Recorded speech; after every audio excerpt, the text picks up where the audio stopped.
दरगाह हज़रत मस्तान शाह वली क़ादरी रहमतुल्लाह अलैह की वक्फ अराजी को लेकर अफवाहों का बाजार गर्म है। दरगाह व मस्जिद की खुली अराजी को ज़मीन माफियाओं की जानिब से फ़रोख्त कर देने की अफवाहें गश्त कर रही हैं। इस तरह की अफवाहों के खिलाफ दरगाह हज़रत मस्तान शाह वली क़ादरी रहमतुल्लाह अलैह के मुतवल्ली सैयद गौस मोहिउद्दीन ने एक प्रेस कॉन्फ्रेंस बुलाई। प्रेस कॉन्फ्रेंस में इन्होंने वक्फ अराजी की फ़रोख्त की अफवाहों पर नाराज़गी जताई और कहा कि जिन लोगों ने इस तरह का झूठ गढ़ा है इनके खिलाफ वो कानूनी कार्रवाई करेंगे। इन्होंने ये भी वाज़ेह किया कि मस्जिद व दरगाह की अराजी पर तामीर दुकानें किराए पर दी गई हैं और इन दुकानदारों के नाम औकाफ के दफ्तर में भी दर्ज हैं। इन्होंने कहा कि कुछ ज़मीन माफियाओं की जानिब से वक्फ अराजी को लेकर अफवाहें फैलाई जा रही हैं ताकि मुतवल्ली का नाम बदनाम किया जा सके।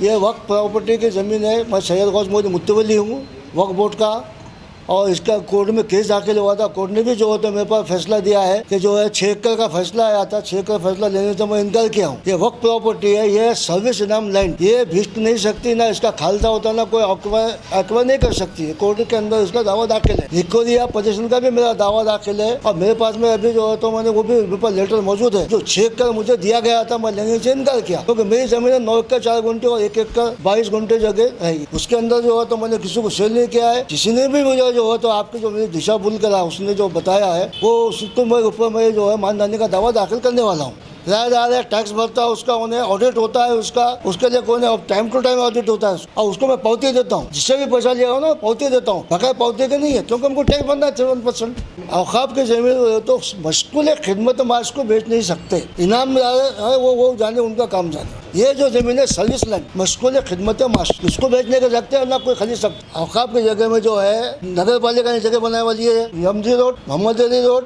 Ganesh talkies road. ये जो दुकानें बने हुए दुकानें, ये जो 2 साइड में तो नगर पालिका ने बनी है वो वक्त की प्रॉपर्टी पे है। पुलिस स्टेशन वक्त की प्रॉपर्टी पे है। बंदिया का दवाखाना तो इसमें ये नहीं है ना। आयुर्वेदिक दवाखाना वो तो बने वाला है, वो हमारी जमीन में बने वाला है। पुलिस स्टेशन है, आयुर्वेदिक दवाखाना, नगर पालिका, ये तीनों का है।